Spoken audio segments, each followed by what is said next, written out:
우리는 창세기 15장에서 하나님께서 아브라함과 언약을 체결하는 그 내용을 읽게 되어집니다. 그리고 하나님은 17장에서 아브라함과 그의 후손들에게 언약의 정표로 할례를 시행할 것을 명령하는 말씀을 보게 되어집니다. 이렇게 여러분, 하나님은 아브라함과 그의 후손들에게 언약의 관계를 설정해 놓고 그 언약을 통하여서 자기 백성들과 관계 맺는 것을 보게 되어집니다. 바로 그 언약 안에서 하나님은 그들의 하나님이 되시고 그들은 하나님의 백성이 되어지는 것입니다. 이렇게 성경은 언약에 대한 책입니다. 그래서 우리가 성경을 보다 더 좀 잘 그리고 정확하게 이해하기 위해서는 이 언약에 대한 이해도가 있어야 합니다. 언약은 어떻게 체결되는 것인지, 그리고 그 언약에 담겨 있는 내용은 또 무엇인지, 그리고 언약의 성격은 또 어떤 것인지를 우리가 좀 바로 알 필요가 있는 것입니다. 그래서 오늘 이 창세기 17장에 소개되고 있는 이 아브라함의 언약, 이 아브라함의 언약을 통하여서 성경을 전체적으로 관통하는 이 언약에 대한 이해도를 좀 넓히는 그런 시간을 가지려고 합니다. 여러분, 모든 언약은 두 상대자가 있습니다. 오늘 17장 2절에 있는 말씀처럼 내가 내 언약을 나와 너 사이에 두어 라고 말하고 있습니다. 이렇게 언약은 두 당사자가 있습니다. 오늘 이 아브라함 언약은 하나님과 아브라함 이 둘 사이에서 맺어지는 것입니다. 그래서 우리는 성경에 있는 다른 언약들과 좀 구별하기 위해서 이 17장에 있는 이 언약, 또 15장에서 맺어지는 이 언약을 아브라함 언약이라고 그렇게 지칭합니다. 여러분, 이런 언약의 방식은 인간들 사이에서도 서로 관계를 형성하기 위해서 자주 사용이 되어집니다. 그 신뢰는 혼인의 언약입니다. 서로 모르는 사람이 서로가 만나서 맹세하고 약속으로 혼인해서 하나로 연합되어집니다. 여러분, 인간의 모든 언약들은요, 이렇게 혼인 언약처럼 상호 동의의 방식을 통하여서 맺어지고 있습니다. 그런데 하나님께서 우리와 맺으시는 이 하나님의 언약은, 또 성경에 등장하고 있는 언약들은 이런 방식을 취하지 않습니다. 하나님은 협정을 맺는 그 당사자와 동등한 관계에 맺으려 하지 않습니다. 성경에 있는 모든 언약은 하나님 편에서 일방적으로 맺으시는 언약입니다. 여러분, 언약을 시작하신 분도 하나님이십니다. 아브라함을 구별하시고 또 아브라함을 불러주셔서 그와 함께 언약을 맺고 계시는 분도 하나님이십니다. 또 언약의 약속들을 선언하고 계시는 분도 하나님이시고 그 언약을 깨뜨리는 자들에게 일어날 그 심판에 대해서도 선언하고 계시는 분도 하나님이십니다. 이렇게 여러분, 하나님께서 자기 백성들과 언약을 체결하실 때 일방적인 하나님 편에서 행하시는 언약의 일방성을 지니고 있습니다. 우리는 창세기 17장에서 이것을 분명하게 확인하게 되어집니다. 여러분 2절에 보시면 내가 내 언약을 나와 너 사이에 두어 너를 크게 번성하게 하리라. 또 4절입니다. 4절에 보면 보라 내 언약이 너와 함께 있으니 너는 여러 민족의 아버지가 될지라. 또 7절입니다. 7절에 보면 내가 내 언약을 나와 너 및 내 대대 후손 사이에 세워 영원한 언약을 삼고 너와 내 후손의 하나님이 되리라. 이렇게 여러분 내가 내 언약을 나와 너 사이에 나와 너의 후손 사이에 두어 이렇게 모든 이 언약의 모든 것들을 하나님 당신께서 친히 일방적으로 주도하고 계신다는 것을 우리가 알게 되어집니다. 여러분, 성경은 하나님께서 자기 백성들과 언약을 체결하실 때 상대방과 어떤 상호 동의를 통하여서 언약을 체결하지 않습니다. 언약의 일방성. 그래서 우리는 성경의 언약들을 모두 다 은혜 언약이라고 그렇게 지칭하는 것입니다. 은혜 언약. 하나님께서 일방적으로 우리와 언약을 체결하셔서 하나님 뜻대로 그 언약을 성취해 나가신다. 이 모든 것은 하나님께서 우리를 사랑하셔서 행하시는 하나님의 은혜의 방편이고 표현이다. 이런 의미를 담아서 우리가 성경의 언약들을 은혜 언약이라고, 모든 언약은 바로 하나님의 은혜, 하나님의 은혜에 기초되어져 있는 언약이라고 그렇게 말하는 것입니다. 여러분, 행위 언약도 동일합니다.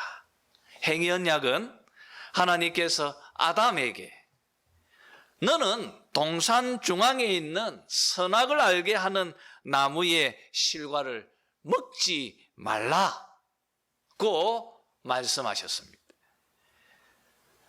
네가 그 과실을 먹으면 정령 죽으리라 고 말씀하셨습니다.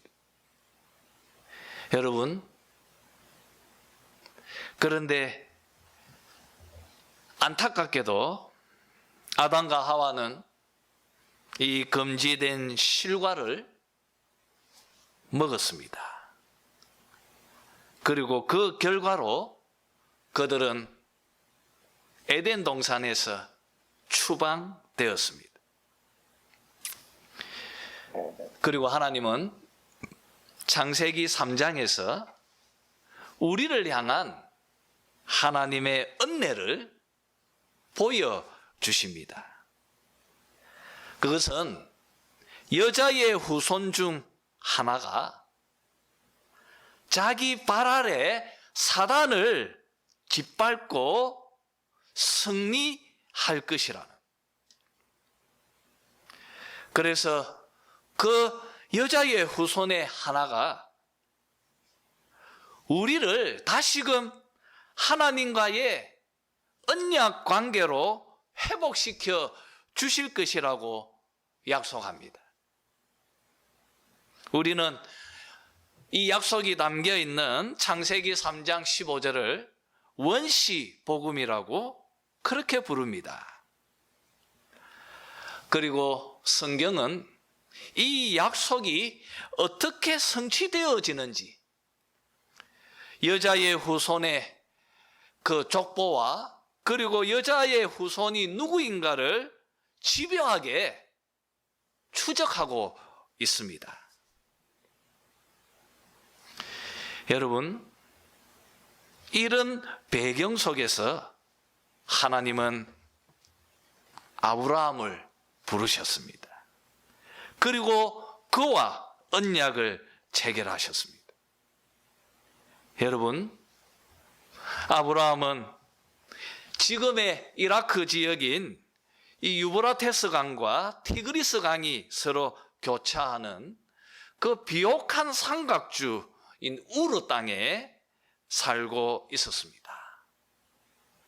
그는 하나님을 모르는 사람이었습니다. 그런데 하나님께서 아브라함을 선택하셨습니다. 그를 향하여 내가 지시하는 땅으로 가라고 말씀하셨습니다. 아브라함은 그의 아버지 데라 일족과 함께 그 말씀을 쫓아 나아갔습니다. 그들이 1차로 정착한 땅이 하란 땅이었습니다. 그리고 창세기 12장 4절에 보면 하나님께서 하란에 정착해 있는 아브라함을 부르십니다. 여러분, 아브라함이 하란을 떠날 때 그때 나이가 75세였습니다. 그런데 여러분, 지금 창세기 17장 1절에 보는 것처럼 지금 아브라함의 나이는 99세가 되었습니다.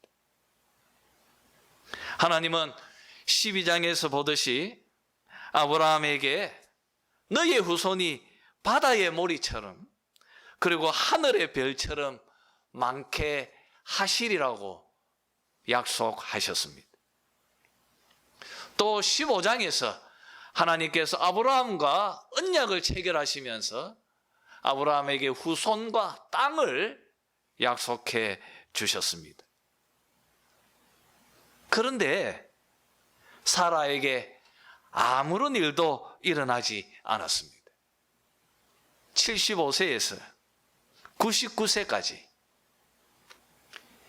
24년 동안 아무런 일들이 사라에게는 일어나지 않았습니다. 이제 아브라함이 99세가 되었습니다. 사라도 89세가 되었습니다. 그런데 여러분, 하나님께서 99세의 아브라함에게 찾아오셔서 4절에 있는 말씀처럼 이렇게 말씀하십니다. 보라, 내 언약이 너와 함께 있으니 너는 여러 민족의 아버지가 될지라. 열국의 아버지가 될 것이다. 그러니 5절에 있는 말씀처럼 이제 너의 이름을 아브람이라 부르지 아니하고 여러 민족의 아버지의 뜻을 지닌 아브라함이라고 부르리라. 그렇게 말씀하십니다.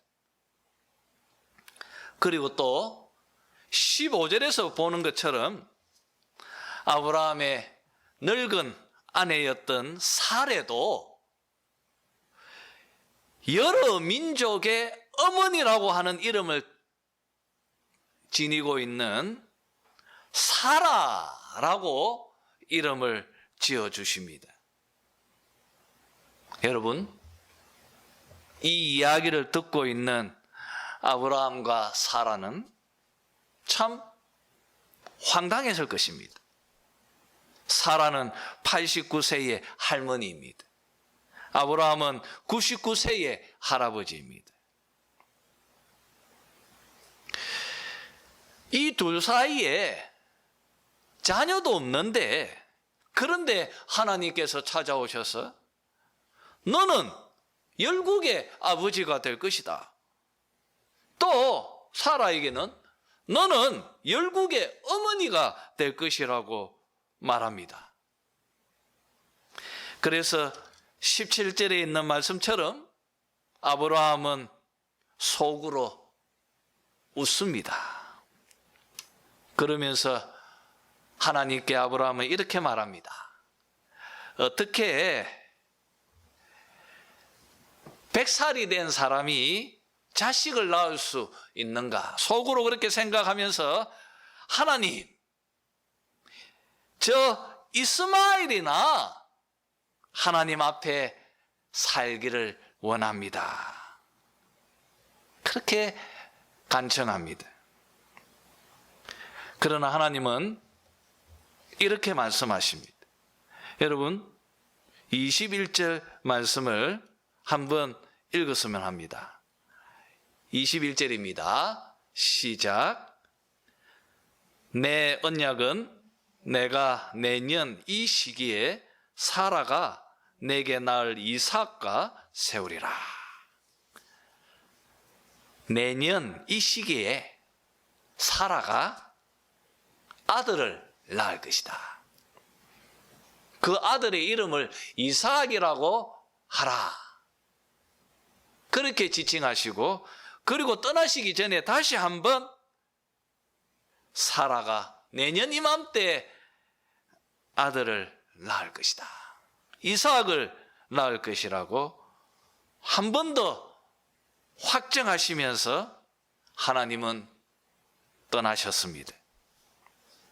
여러분, 우리는 여기서 언약의 중요한 속성을 하나 깨닫게 되어집니다.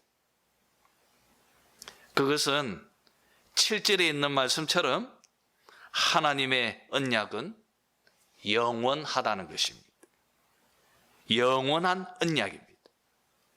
하나님의 언약은 영원한 언약입니다. 여러분, 앞에서 제가 말씀드린 것처럼 언약은 일방적입니다. 그래서 성경의 모든 언약은 은혜에 기초되어져 있는 은혜 언약입니다. 그리고 성경에 있는 모든 언약은 또 영원합니다. 영원한 언약입니다.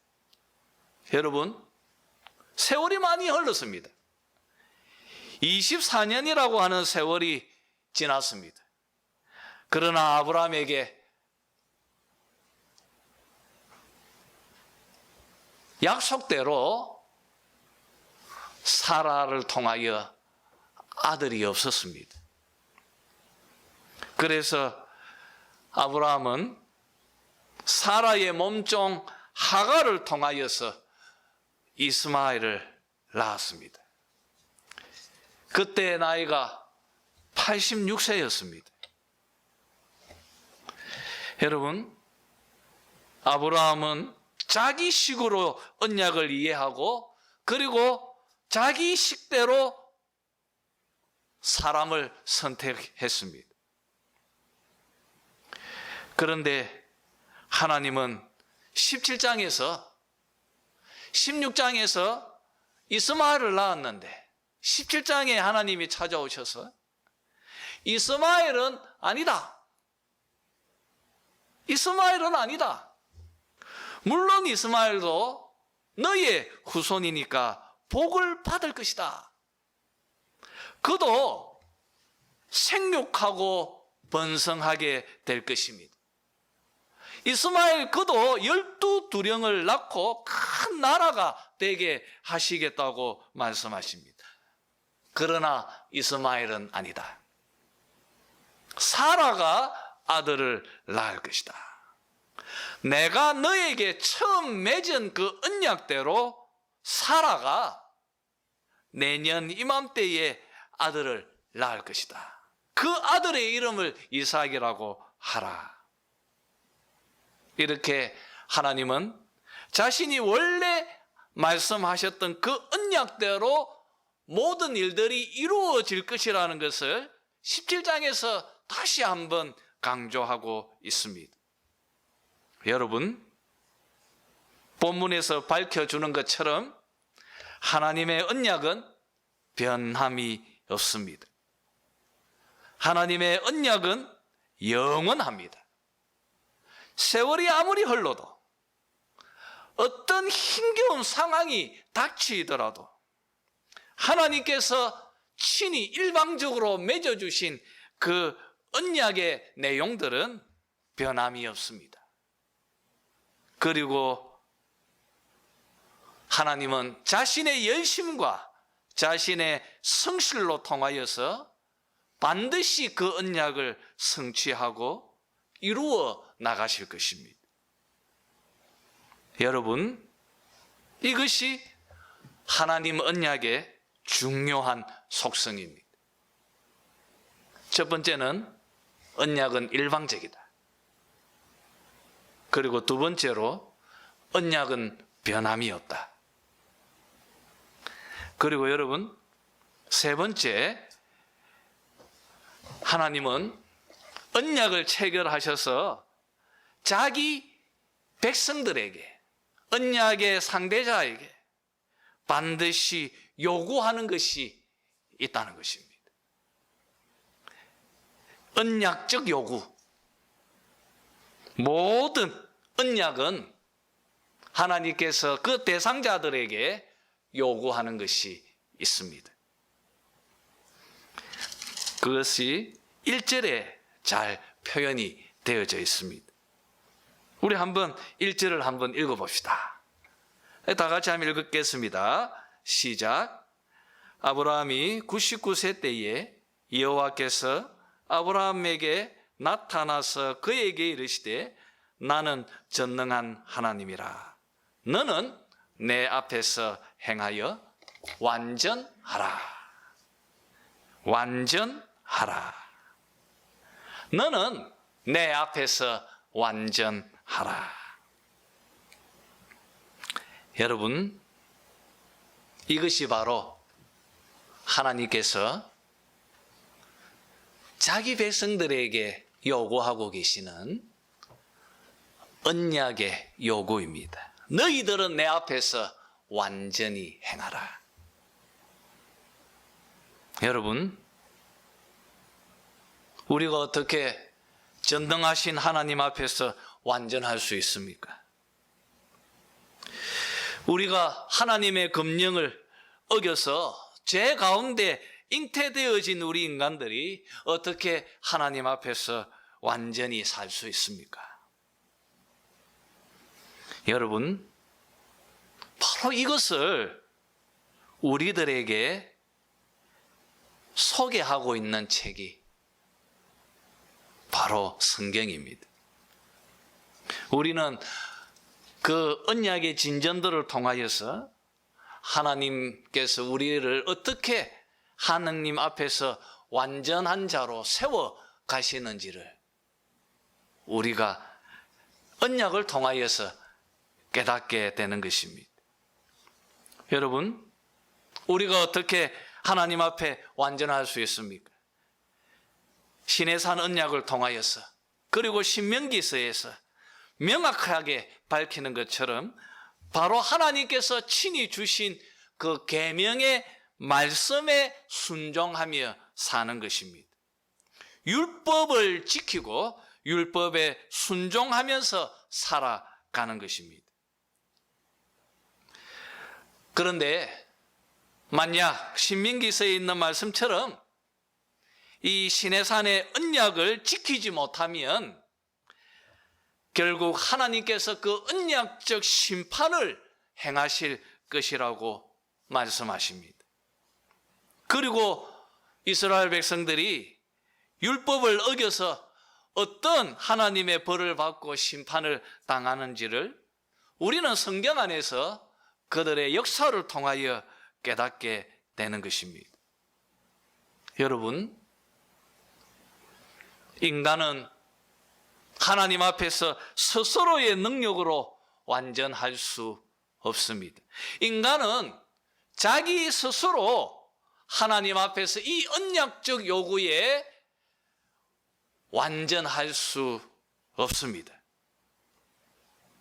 그래서 하나님은 최종적으로 당신의 독생자, 아브라함의 위대한 후손, 바로 우리 주 예수 그리스도를 우리에게 보내어 주셔서 그를 중보자로 통하여서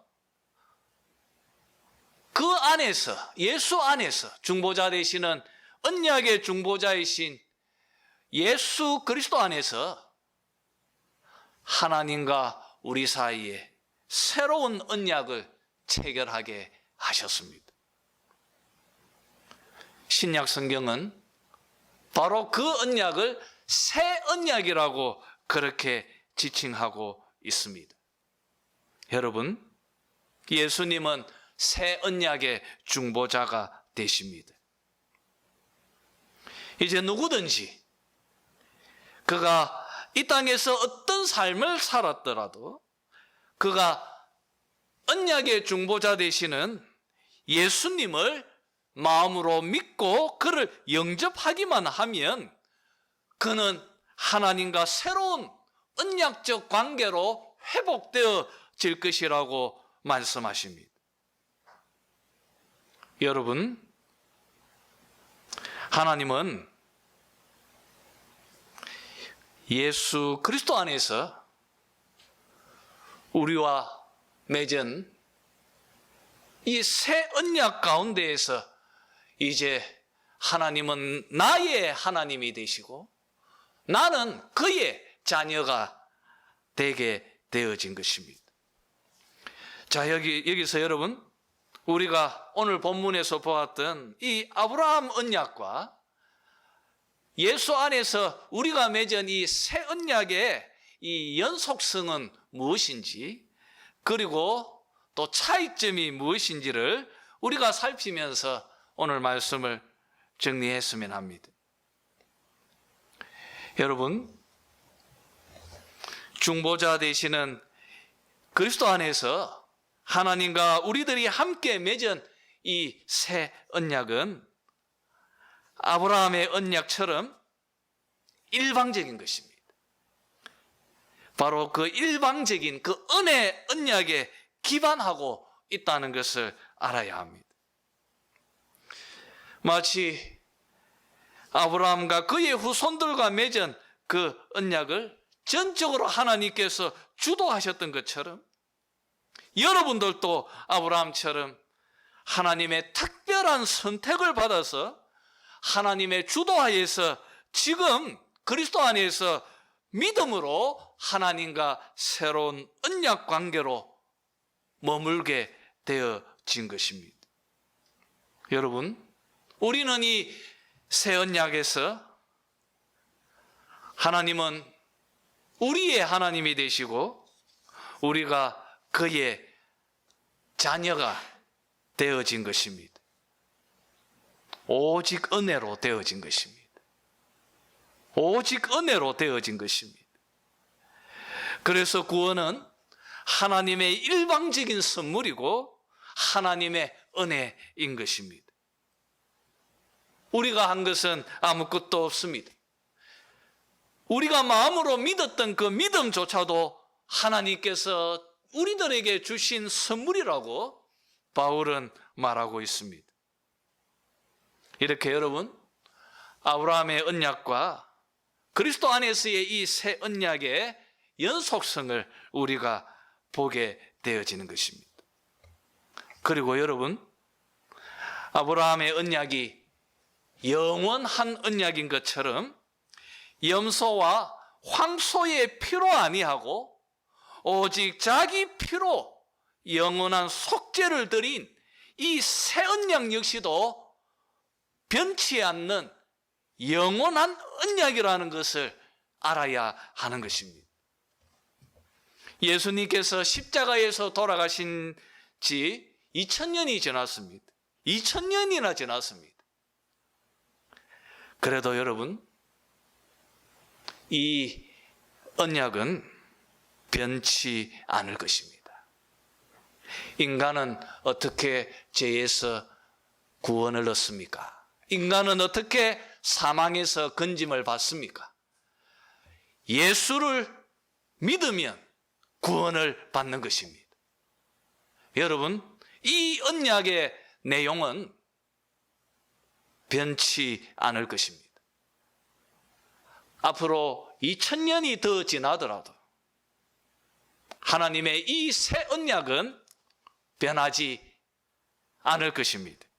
왜냐하면 그 언약은 영원한 언약이기 때문입니다. 이런 점에서 아브라함의 언약과 예수 그리스도 안에서의 새 언약은 연속성을 지니고 있는 것입니다. 그리고 마지막으로 여러분, 아브라함 언약뿐 아니라 새 언약 속에서도 하나님은 언약의 대상자들에게 요구하고 계시는 것, 그것 동일합니다. 완전하라는 것입니다. 완전하라. 여러분, 구약의 옛 언약은 계명을 지킴으로 완전하려 했습니다. 그런데 여러분, 신약의 이 새 언약은 차이점이 있습니다. 그것은 여러분, 우리 주 예수 그리스도께서 옛 언약의 모든 요구들을 스스로 성취하셨습니다. 그가 율법의 모든 요구들을 다 성취하심으로 하나님 앞에서 완전하셨습니다. 그리고 사도 바울의 말처럼 누구든지 그를 믿으면 예수 그리스도의 의의 옷으로 옷 입는 자가 되었다고 말하고 있습니다. 누구든지 언약의 모든 요구들을 성취하신 완전하신 의로우신 예수 그리스도, 그를 믿기만 하면 그로 그의 의로 옷 입는 자가 되었다고 말하는 것입니다. 여러분, 우리는 여전히 이 땅에서 죄악 가운데서 죄를 지으며 살고 있습니다. 그런데 예수를 믿으면 우리는 그리스도의 의로 우리의 죄가 덮여지고 우리가 그리스도의 의로 의로운 자가 되어졌다고 말하고 있습니다.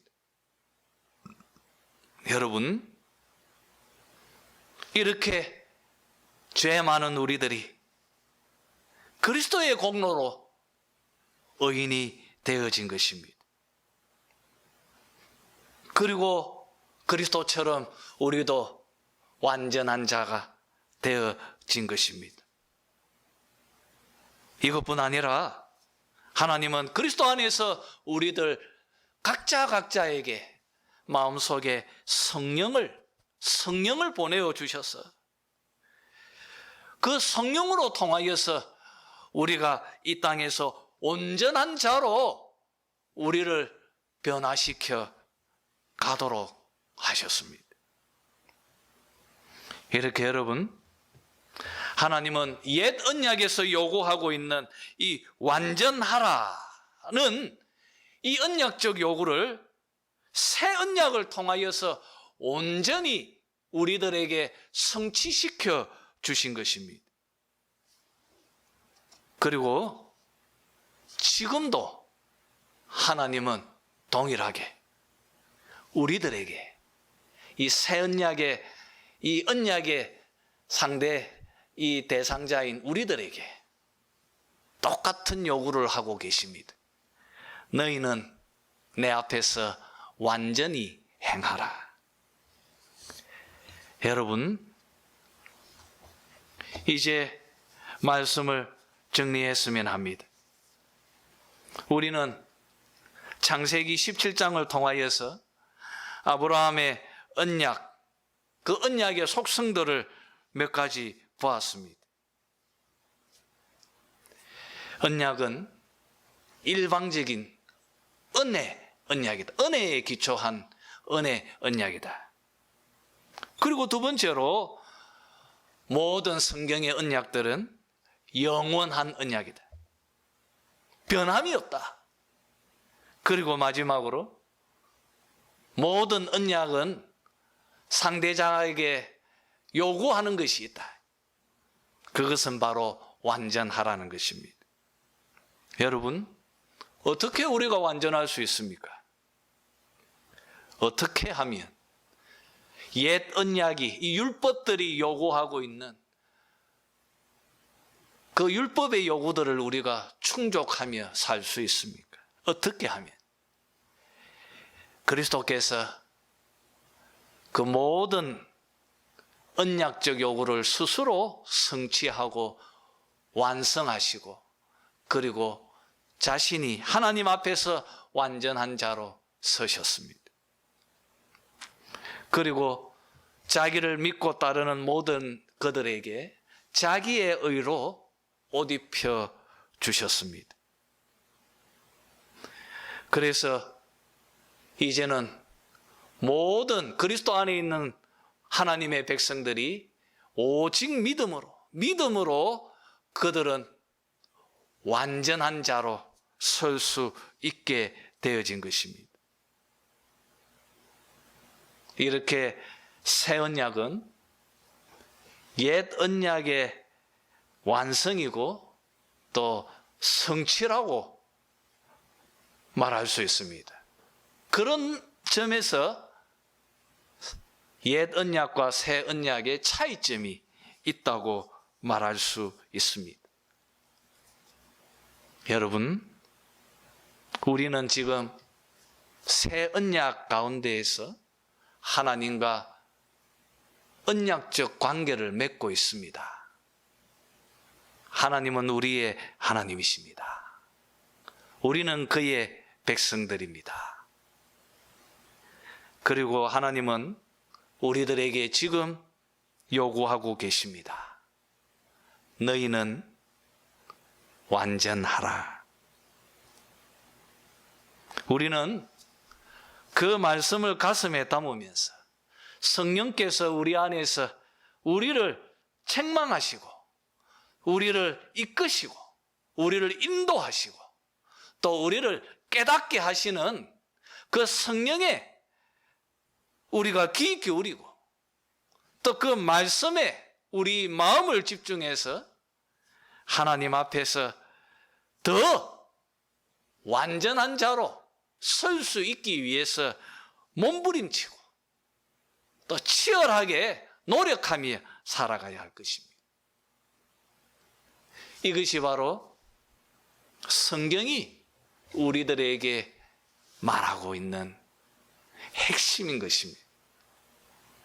여러분, 말씀에 헌신하시기를 바랍니다. 하나님 말씀에 순종하시기를 바랍니다. 더 주님이 가셨던 그 길대로 사랑하면서 여러분, 하나님 앞에 거룩하고 하나님 앞에 흠이 없고 하나님 앞에 온전하고 하나님 앞에 완전한 자로 서려고 다짐하고 노력하는 그런 여러분들이 다 되시기를 주님의 이름으로 축원합니다.